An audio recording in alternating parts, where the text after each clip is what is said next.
যে হাদিসের উপর সারা দুনিয়ার মুসলমান আমল শুরু করে দেয়, এই হাদিসকে পরবর্তীকালের কেউ জয়ীব জয়ীব জয়ীব বলতে বলতে মুখে ফেনা তুললেও এইটা আর জয়ীব হয় না, যে সহিহ মুতাওয়াতিরের পর্যায়ে চলে যায়।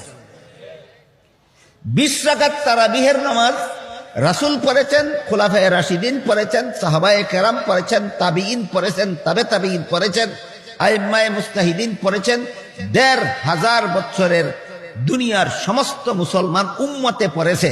সুতরাং এটা সহিহ মুতাওয়াতিরের পর্যায়ে চলে গেছে হাদিস।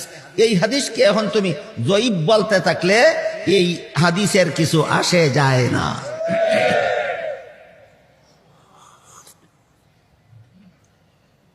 কাজেই তারাবির নামাজ 8 রাকাত না 20 রাকাত? হাদিসের দ্বারা পাবো। যারা বলে 8 রাকাত, তাদের কাছে যদি জিজ্ঞেস করা হয় তারাবির নামাজ 8 রাকাত কোথায় পেলে, বলে বুখারী শরীফের হাদিস।